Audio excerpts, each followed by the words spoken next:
Stop and think for a moment.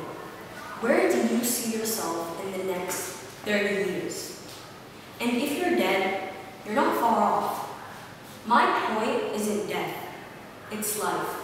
One thing I have discovered in my life is that you can be anything you want to be, as long as you really want it. Now, we live in a modern-day technological society where I don't think anyone understands the want that I am talking about. I am talking about the want that doesn't let you sleep at night. The want that keeps you hungry for more. The want like an ocean relentlessly advancing. Not with a click of a button, or the latest iPhone can we have it. Potential. People may tell you that you have lots of it, or that you have none. Yet very few people understand what potential really is. Now, I'm not just going to stand up here preaching and say the same thing and keep repeating the same thing. Potential is having or showing the capacity to develop in something in the future. Do you want to hear it? Do you want to hear it? They call it unrealized and in the making. I call it nonsense. Think of the law of conservation, something we've been taught since we were kids. Take potential energy as an example. Something that cannot be created, nor can it be destroyed. However, it can be converted into something bigger, something greater.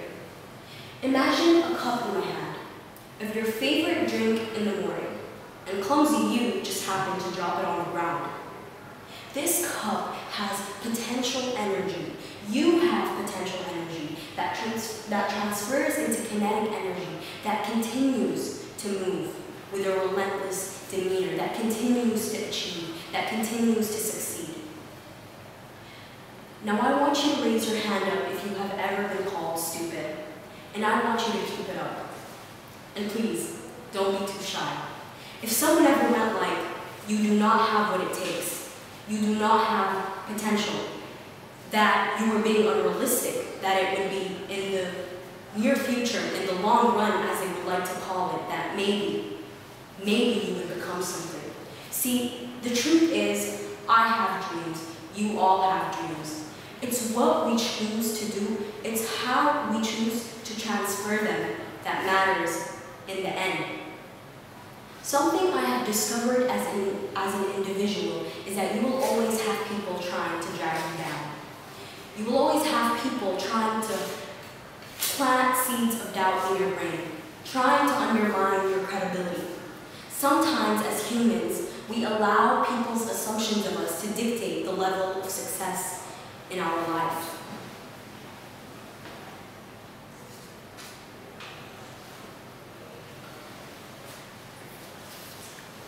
Forgot. Okay. Cut it out.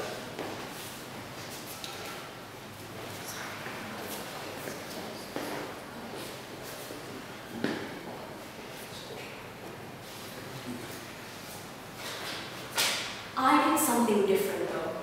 I wanted it and I was going to have it. Limitless is my boundary. It should be yours too. Sometimes as humans we forget what we are capable of. Did you know that we have 37 trillion cells in our body? That our brain has, that when we wake up in the morning, our brain generates 23 watts of power. That the storage capacity of our brain is limitless. I have no limits, you have no limits. One day, I was sitting in my math class, and my math teacher told me to try answering the questions on my worksheet. And all I was thinking was, I could not. I don't know. In actuality, I just didn't want to know. I didn't want to know that I had the full potential to answer those questions on that worksheet. It is about time we listen to Nelson Mandela when he said, our deepest fear is not that we are inadequate. Our deepest fear is that we are powerful beyond measure. Thank you.